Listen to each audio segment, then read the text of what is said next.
नमस्कार, मैं डॉक्टर गिरिराज भोजक जैन विश्व भारती संस्थान के शिक्षा विभाग में ऑनलाइन वर्चुअल क्लासेस में फिर से आपके सामने एक टॉपिक लेकर उपस्थित हूँ। जैसा कि आप स्क्रीन पर देख पा रहे हैं कि एमएड लेवल पर लर्निंग थ्योरीज़ में और चाइल्ड डेवलपमेंट के लिहाज से एक थ्योरी बहुत ही महत्वपूर्ण है, जो कि हमें इस बात के बारे में सिखाती है कि किस प्रकार से एक विद्यार्थी या बालक अपने जीवन में सीखता है, लर्निंग करता है और अनुभवों के माध्यम से किस प्रकार वह अपने वातावरण से सीखते हुए आगे बढ़ता है। तो आज हम अध्ययन कर रहे हैं एक प्रसिद्ध मनोविज्ञानी जो कि जेरोम ब्रूनर के नाम से जाने जाते हैं, उनकी थ्योरी के बारे में कि ब्रूनर के अकॉर्डिंग लर्निंग एक बच्चे में या सीखने वाले में किस प्रकार से घटित होती है, इसके बारे में आज हम यहाँ पर विमर्श कर रहे हैं। तो ब्रूनर की थ्योरी में सबसे पहले हम की कॉन्सेप्ट्स के बारे में बात करते हैं, जिसमें सबसे पहली बात जो ब्रूनर के द्वारा बतलाई गई वो इस आधार पर हमें समझना है कि एक विद्यार्थी का जो कॉग्निटिव डेवलपमेंट है उसका आउटकम क्या होना चाहिए, जो कि ब्रूनर के अकॉर्डिंग है थिंकिंग। अर्थात चिंतन का यदि विकास आपने अधिगमार्थी या लर्नर में कर दिया तो आपका कॉग्निटिव डेवलपमेंट का गोल पूरा हो जाता है। अर्थात संज्ञानात्मक विकास की प्रमुख उपलब्धि चिंतन का विकास करना होना चाहिए। और ब्रूनर के अकॉर्डिंग उन्होंने ये बताया कि इंटेलिजेंट माइंड जो है वो बुद्धिमत्ता के आधार पर अपने स्वयं के अनुभव क्रिएट करता है और धीरे धीरे उन्हीं अनुभवों के माध्यम से वह अधिगम करते हुए आगे बढ़ता है। और उन्होंने इस बात को इस लिहाज से भी महत्वपूर्ण माना कि यदि विद्यार्थी स्वयं अनुभव न कर सके और केवल टीचर की उंगली पकड़कर ही चलता रहे तो हम उसमें चिंतन का विकास कभी भी नहीं कर पाएंगे। केवल वो आइडियाज़ को कॉपी करने तक ही उसको हम सीमित कर देंगे। तो ब्रूनर का ये मानना था कि एक विद्यार्थी के सामने ऐसा वातावरण क्रिएट किया जाना चाहिए जिससे वह लगातार रेगुलर फॉर्म में अनेक उदाहरणों, विचारों, दृष्टांतों के माध्यम से स्वयं सीखने का प्रयास करे और अनुभव के माध्यम से वह एक्सप्लोरेशन कर सके, अनेक विषय वस्तु के बारे में जानने का स्वयं प्रयास कर सके। इसके लिए हमें आवर्ती रूप से, रेगुलर रूप से उसके सामने ऐसा वातावरण बनाने की चेष्टा करनी चाहिए। हमें डिफरेंट टाइप ऑफ टास्क जो हैं वो विद्यार्थी को देने चाहिए और उन टास्क के माध्यम से वह अलग अलग अनुभवों को ग्रहण कर सके। इसके लिए विद्यार्थी को प्रेरित किया जाना चाहिए। मुख्य रूप से ब्रूनर का ये मानना था कि कॉग्निटिव डेवलपमेंट के दौरान, अर्थात संज्ञानात्मक विकास के दौरान, एक विद्यार्थी अपने वातावरण से अंत्यक्रिया करता है और उसी वातावरण की अंत्यक्रिया के माध्यम से वह निरंतर सीखने का प्रयास करता है। अब वातावरण में कौन कौन से घटक हैं जो हमें समझना है। सबसे पहला, जो परिवार एक व्यक्ति की पाठशाला होती है, वहीं से हम सीखने की शुरुआत करते हैं। अर्थात हमारा सांस्कृतिक परिवेश, हमें किस प्रकार के लोग मिलते हैं, किस प्रकार के लोगों के साथ में हम व्यवहार करते हैं, उनकी अवधारणाएं क्या है, सोचने समझने का तरीका क्या है, इस बात पर विचार करते हुए हम अनेक अनुभवों को ग्रहण करते हैं। और एनवायरनमेंट ही है जिसके माध्यम से हम अनेक अनुभवों को आत्मसात करते हैं और उससे मिलने वाले अनुभवों के माध्यम से ही निरंतर हमारी क्षमताओं का विकास होता है और हम अपनी कैपेबिलिटीज़ को एनहांस करते हैं। इसलिए ब्रूनर का ये मानना था कि एजुकेशन का एम एक ऐसा अधिगमार्थी तैयार करना होना चाहिए कि जो स्वयं अपने ज्ञान का अर्जन कर सके, उसकी स्वयं की समझ का विकास हो और निरंतर चिंतन के माध्यम से वह शोध करता रहे, आगे बढ़ता रहे, इस प्रकार की अवधारणा को मुख्य रूप से शिक्षा में अपनाया जाना चाहिए। तो ब्रूनर का ये मानना था कि लर्नर स्वयं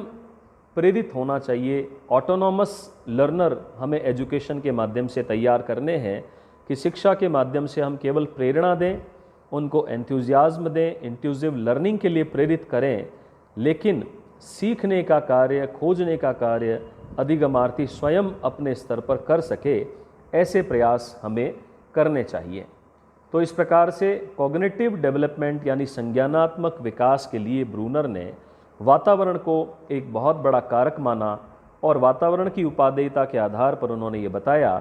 कि teacher should create such type of environment which is helpful to gain different type of experiences during their learning. तो ये मुख्य ब्रूनर की अवधारणा जो हमारे सामने आई। 3 मोड्स ऑफ रिप्रेजेंटेशन, यानी कि हम किस प्रकार से अपनी अभिव्यक्ति करते हैं, वातावरण से विभिन्न प्रकार के अनुभवों को प्राप्त करते हैं। तो इस रिप्रेजेंटेशन को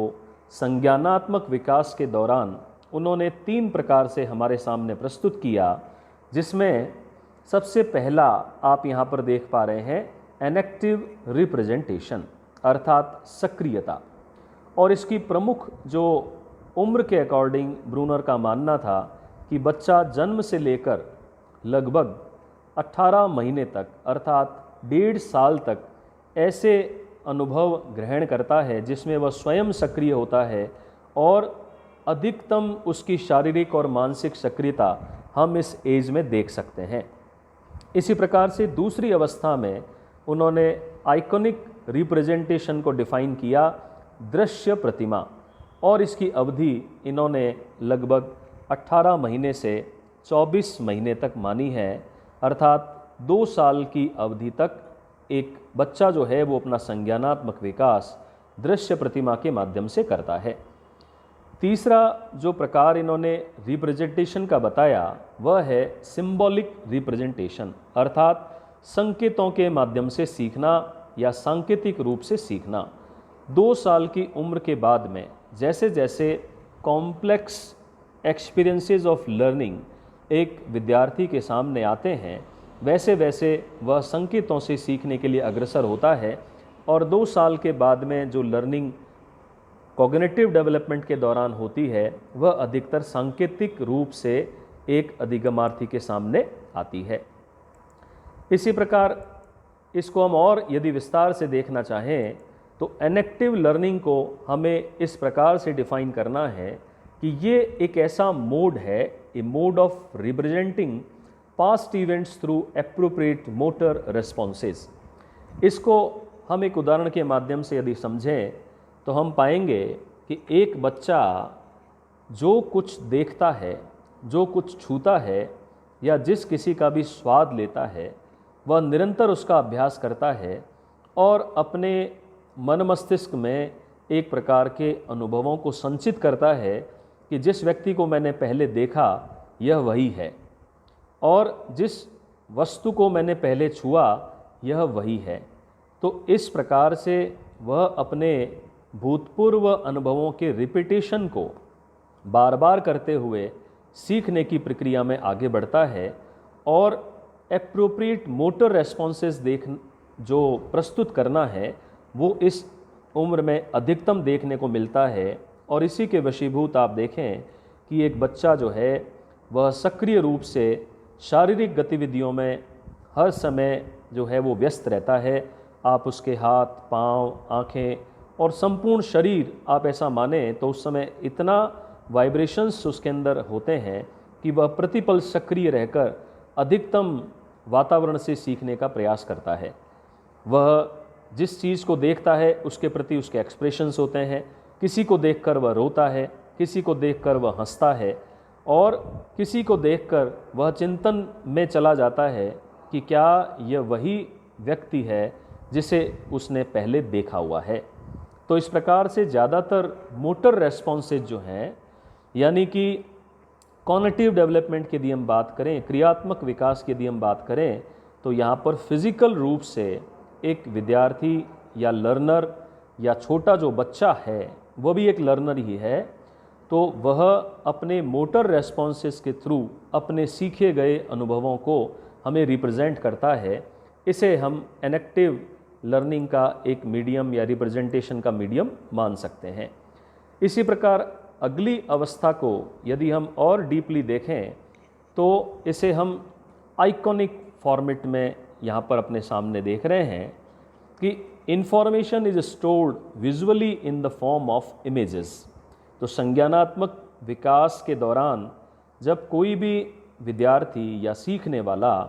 या एक छोटा बालक जब वह लगभग स्कूल में जाने के लिए तैयार होता है तो वह अपने मन मस्तिष्क में सूचनाओं का जो संग्रहण है वह विभिन्न चित्रों के माध्यम से करता है, और जिस चित्र को वो देखता है उसका रंग, उसकी संरचना, उसका आकार, इन सभी आकृतियों प्रकृतियों को वह अपने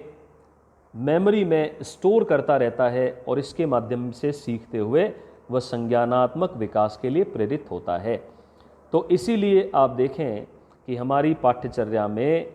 छोटे बच्चों के लिए जितना भी पाठ्यक्रम बनाया जाता है उससे संबंधित जितनी भी पुस्तकों का प्रकाशन होता है उसमें अधिकतम आइकॉनिक टाइप की लर्निंग को प्रायोरिटी दी जाती है, अर्थात छोटे छोटे पिक्टोरियल के माध्यम से, चित्रों के माध्यम से, कहानियों में भी छोटे छोटे चित्र और जो बच्चों में रोचकता पैदा कर सकें और उनमें पढ़ने के प्रति रुचि का विकास कर सकें, ऐसे अधिकतम प्रयास किए जाते हैं। क्योंकि साइकोलॉजिकल डेवलपमेंट के अकॉर्डिंग इस एज में बच्चा जब प्री स्कूलिंग एज में अध्ययन कर रहा होता है तो उसे अधिकतम संकेतों के माध्यम से सिखाए जाने का प्रयास करना चाहिए। और इस वजह से भी इम्पोर्टेंट हो जाता है कि यदि हम आगे टीचर एजुकेटर के तौर पर पाठ्यचर्या का विकास करें और इस प्रकार के एनवायरनमेंट से जुड़ें तो हमें इस बात को सीखना होगा कि हम इस उम्र के विद्यार्थियों के लिए जो कि 1.5 साल से 2 साल के बीच अपने पढ़ने की शुरुआत करते हैं, सीखने की शुरुआत करते हैं, तो उन्हें हमें चित्रात्मक आकृतियों के माध्यम से अधिकतम सिखाने का प्रयास करना चाहिए। तो इस प्रकार से यह आइकॉनिक टाइप का रिप्रेजेंटेशन है जिसके माध्यम से संज्ञानात्मक विकास की अवधारणा को बल मिलता है। अब हम तीसरे फॉर्मेट को और अच्छे से समझने का यहाँ प्रयास करेंगे जो कि सिंबॉलिक के नाम से अर्थात सांकेतिक रूप से जाना जाता है। जैसा कि आप सभी जानते हैं कि जब एक बालक छोटा होता है तो वह प्रारंभिक शब्दावली को ग्रहण कर रहा होता है, नए नए शब्द उसके सामने आते हैं, उसे वर्णाक्षरों का भी पता नहीं होता है। जब वह नए नए अ, आ आदि अक्षरों को, वर्णाक्षरों को, संधियों को,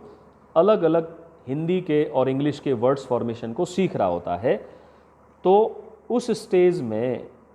उसके सामने ये ऑप्शन है कि वह सर्वप्रथम उन आकृतियों को समझता है, जैसा कि हमने आइकॉनिक के रूप में देखा कि अ की आकृति है तो वो किस प्रकार की है, ए है तो वो हमें कैसे लिखना है और किस प्रकार से उसका स्ट्रक्चर बनाना है। ए की बजाय यदि वी बना दिया गया तो बिल्कुल ऑपोजिट वर्क हो जाएगा। तो इस स्टेज में एक बच्चा जो है वो सबसे पहले आकृतियों के माध्यम से अपने ज्ञान को ग्रहण करता है और जैसे जैसे उसकी उम्र बढ़ती जाती है तो वह उन चित्रों से ऊपर उठकर, सरल विषय वस्तु से ऊपर उठकर कॉम्प्लेक्स एक्टिविटीज़ को समझने का प्रयास लगातार करता रहता है, जो कि सिंबॉलिक टाइप का इन्फॉर्मेशन होता है। अर्थात पूरी जानकारी न देकर यदि आप संकेत के माध्यम से ही उसे बताएंगे तो वह अपनी सूचना को समझ लेगा। तो सिंबॉलिक स्टेज का मीन्स है कि information is stored in the form of A code और सिंबल सच एज लैंग्वेज। अर्थात जिस प्रकार से भाषा में हम संकेतों के माध्यम से ही समझ लेते हैं, बोली के माध्यम से, उच्चारण के माध्यम से सुनकर ही सीख लेते हैं, दिखाने की हमें आवश्यकता नहीं पड़ती है, तो धीरे धीरे अगर हम कहें कि एक विद्यार्थी एब्स्ट्रैक्ट थिंकिंग की ओर बढ़ता जाता है, अर्थात परोक्ष रूप से चिंतन करने की क्षमता उसमें जागृत होती जाती है। क्योंकि सिंबॉलिक स्टेज से पहले यदि आप विद्यार्थियों को, छोटे उम्र के बच्चों को देखें, तो जब तक आप उसके सामने कोई उदाहरण प्रस्तुत न कर दें, जब तक उसे किसी एक चित्र को दिखाकर बता न दें, तब तक एक विद्यार्थी आपकी कही गई बात को एज इट इज़ नहीं समझ पाता है और कहीं न कहीं कन्फ्यूज़न उसके दिमाग में क्रिएट होता है। लेकिन जब जब उसकी उम्र आगे की ओर बढ़ती रहती है, तो निरंतर वह कॉम्प्लेक्स टाइप ऑफ इंफॉर्मेशंस को भी संकेतों के माध्यम से ग्रहण करना स्टार्ट कर देता है। और संकेतों का एक और उदाहरण यहाँ पर हम समझें, जैसे कि आप देखें ट्रैफिक सिंबल्स को, कि छोटा बच्चा जो कि इन ट्रैफिक सिग्नल्स को नहीं जानता है, तो वह प्रायः आपसे पूछता है कि पापा या मम्मी, ये रोड पर इस तरह का त्रिभुज क्यों बना हुआ है? तो क्योंकि उसे उस संकेत के बारे में पता नहीं है। तो संकेतों के माध्यम से जैसे जैसे हम बड़े होते हैं, तो केवल मात्र संकेतों से ही समझने की जो क्षमता है वह हमारे अंदर विकसित होना स्टार्ट हो जाती है। तो इस स्टेज में बच्चा विशेषकर संकेतों के माध्यम से सीखना स्टार्ट कर देता है और दो अलग अलग प्रकार के संप्रत्ययों में भेद करना स्टार्ट कर देता है कि यह जो संकेत है वह तो त्रिभुज का है और यह जो संकेत है वह आयत का है। या हम यूँ कहें कि यह फल तो पीला दिखाई देता है, यह संतरा है, और यह लाल दिखाई देता है तो यह सेब है। वह उसे टमाटर नहीं समझता है। तो इस प्रकार से सिंबॉलिक टाइप का सांकेतिक लर्निंग का एनवायरनमेंट जो है वह इस एज के बच्चों के सामने क्रिएट किया जाना चाहिए, जिससे वह सांकेतिक अधिगम को ज़्यादा से ज़्यादा समझने का प्रयास कर सकें। इसी प्रकार से अगली स्लाइड में हम बात करते हैं प्रोसेस ऑफ एजुकेशन के बारे में, जो कि ब्रूनर के अकॉर्डिंग उन्होंने बताया कि शिक्षा की प्रकृति या शिक्षा की जो प्रक्रिया है वो किस प्रकार की होनी चाहिए, जो कि ब्रूनर के द्वारा 1960 में पब्लिश की गई। और ये बताया गया कि हमारे जो विद्यालय हैं वे कॉग्निटिव स्टेज ऑफ डेवलपमेंट को बिना समझे यदि कॉम्प्लेक्स टाइप ऑफ लर्निंग चाहे जिस एज में भी करवाना शुरू कर देते हैं, तो वो निरंतर अपना समय जो है वो व्यर्थ कर रहे हैं, वेस्टेज ऑफ टाइम वहाँ पर हो रहा है। कहने का मीनिंग ये है कि उनका ऐसा आर्ग्यू था कि विद्यालय स्तर पर मनोवैज्ञानिक विकास की इन अवस्थाओं को समझने के बाद ही पाठ्यचर्या का निर्माण किया जाना चाहिए। डिफरेंट टाइप ऑफ एक्टिविटीज़, वहाँ की पाठ्य पुस्तकें, अलग अलग प्रकार की को करिकुलर एक्टिविटीज़ जो कि उनके मनोवैज्ञानिक और संज्ञानात्मक विकास से जुड़ी हुई हों। विशेषकर उन्होंने इस बात पर बल दिया कि हम प्रोसेस ऑफ एजुकेशन में इस प्रकार की लर्निंग एनवायरनमेंट को क्रिएट करने का प्रयास करें कि सर्वप्रथम हम बच्चों को मोटर लर्निंग के माध्यम से या शारीरिक गतिविधियों के अभ्यास के माध्यम से सिखाने का प्रयास करें। द्वितीय स्तर पर हम अनेक प्रकार के चित्रों, रुचिकर दिखने वाली विषय वस्तुओं, कई प्रकार के मॉडल, चार्ट, इन सब के माध्यम से सिखाने का प्रयास करें। और तृतीय स्तर पर कॉम्प्लेक्स लर्निंग के लिए एनवायरनमेंट क्रिएट करने का प्रयास किया जाना चाहिए, जो कि उच्च स्तरों पर किया जाना चाहिए। तो वर्तमान संदर्भ में यदि आप देखें तो ब्रूनर के अकॉर्डिंग यदि हम शिक्षा का अवलोकन करें तो यह पाते हैं कि छोटे छोटे उम्र के जो बच्चे हैं उन्हें कठिन से कठिन गतिविधियों को दिया नहीं जाना चाहिए, क्योंकि उन पर ये एक्स्ट्रा बर्डन होता है और इस स्टेज में बच्चा उन सब चीज़ों को इतना शार्पली सीखने के लिए तैयार नहीं होता है जैसा कि एक शिक्षक उससे अपेक्षा रखता है। तो ऐसा उनका मानना था कि एक बच्चे में अलग अलग स्टेजेस पर अंडरस्टैंडिंग करने के लिए या कॉम्प्लेक्स इन्फॉर्मेशन को ग्रहण करने के लिए क्षमताएं जो हैं वो समान रूप से नहीं पाई जाती, बल्कि अलग अलग स्टेज पर उसकी कैपेबिलिटीज़ अलग अलग होती हैं और छोटी उम्र से बड़ी उम्र की ओर धीरे धीरे वह अपनी इन क्षमताओं का विकास करता है। इसी प्रकार से अगली स्लाइड में हम देख रहे हैं ब्रूनर के अकॉर्डिंग विचार करने पर हम एक क्यूरिकुलम का फॉर्मेट यहाँ पर देख पा रहे हैं, जो कि स्पाइरल क्यूरिकुलम कहलाता है। स्पाइरल का मीनिंग आप यहाँ पर एक चित्र के माध्यम से भी समझ सकते हैं कि डिफरेंट टाइप ऑफ स्टेजेस में हम धीरे धीरे सरल से कठिन की ओर पाठ्यचर्या की अवधारणा की तरफ बढ़ें। अर्थात छोटे उम्र के जो बच्चे हैं उन्हें सरल से सरल अर्थों में छोटे छोटे उदाहरणों के माध्यम से, चित्रों के माध्यम से, सरल सरल कहानियों के माध्यम से सिखाने का प्रयास किया जाना चाहिए और बहुत कठिन विषय वस्तु उन्हें अध्ययन नहीं करवानी चाहिए। और जैसे जैसे उसकी उम्र का विकास होता है, जैसे जैसे उसका संज्ञानात्मक विकास और डेवलप होता है, तो वैसे वैसे हम कठिन पाठ्यचर्या की ओर, कठिन विषय वस्तु की ओर बढ़ें, न कि छोटी उम्र के बच्चों को बहुत कॉम्प्लेक्स एक्टिविटीज़ में इंडल्ज कर दें। तो ब्रूनर के अकॉर्डिंग हमें वर्तमान पाठ्यचर्या का भी अवलोकन करते हुए उसमें सुधार के प्रयास करने चाहिए कि किस प्रकार से अलग अलग लेवल्स पर बच्चों की इंक्रीजिंग डिफ़िकल्टी लेवल या समझ का जो लेवल घटता है या बढ़ता है, उस प्रकार से पाठ्यचर्या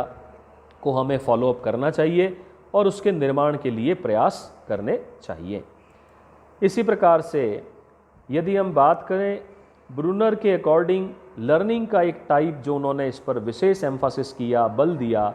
डिस्कवरी लर्निंग अर्थात खोज अधिगम।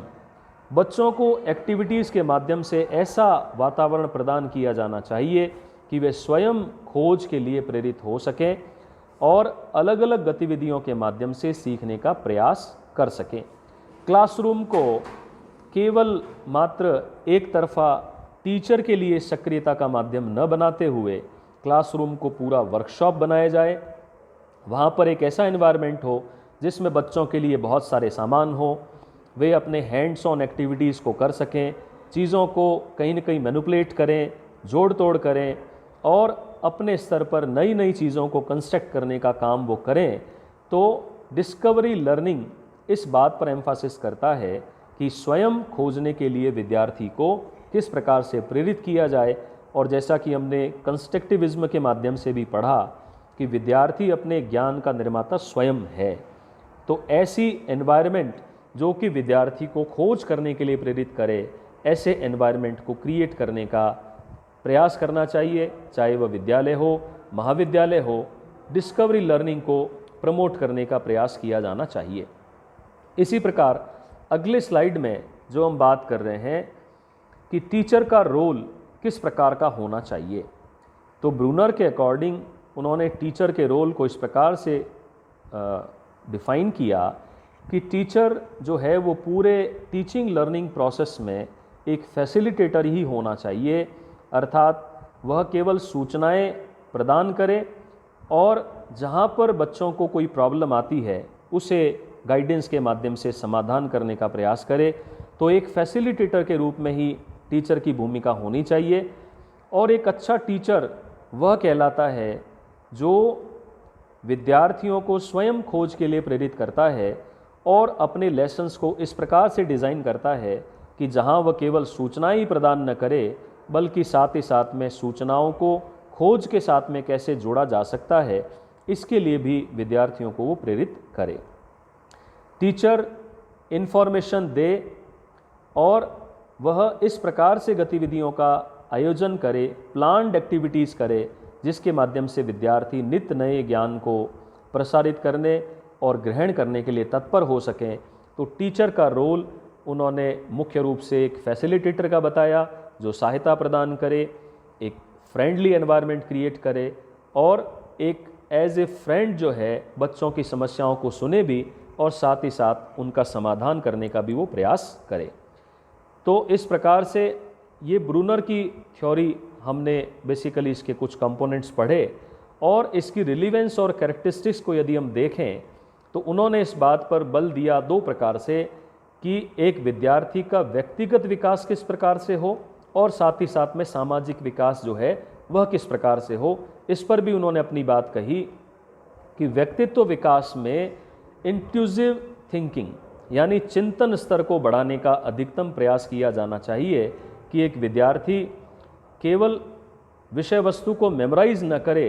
बल्कि अपने लेवल पर चिंतन करते हुए उन बातों को ज़्यादा से ज़्यादा ग्रहण कर सके। और दूसरे रूप में यदि हम देखें कि वह डिफरेंट टाइप ऑफ एक्टिविटीज़ में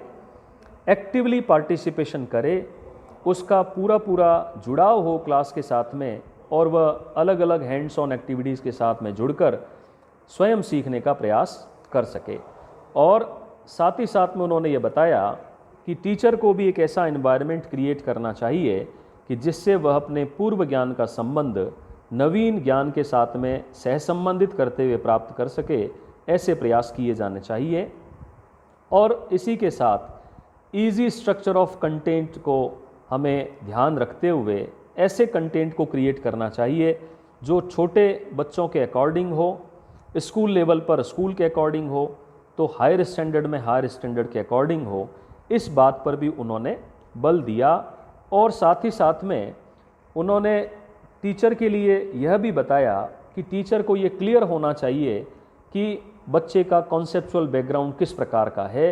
और उसके अकॉर्डिंग कौन से ऐसे मेथड या सरल विधियां हो सकती है जिसके माध्यम से वह बच्चों को ज़्यादा से ज़्यादा सिखा सकता है। तो इसके बारे में चिंतन करने पर उन्होंने बल दिया। तो इस प्रकार से हमने ब्रूनर के अकॉर्डिंग संज्ञानात्मक विकास कौन कौन सी स्टेजेस में किस प्रकार होता है इसके बारे में जाना, और साथ ही यह जाना कि ब्रूनर की संज्ञानात्मक विकास की इस अवधारणा को आत्मसात करते हुए हम एज ए टीचर, एजुकेटर अपने content, delivery mode, teaching method, curriculum और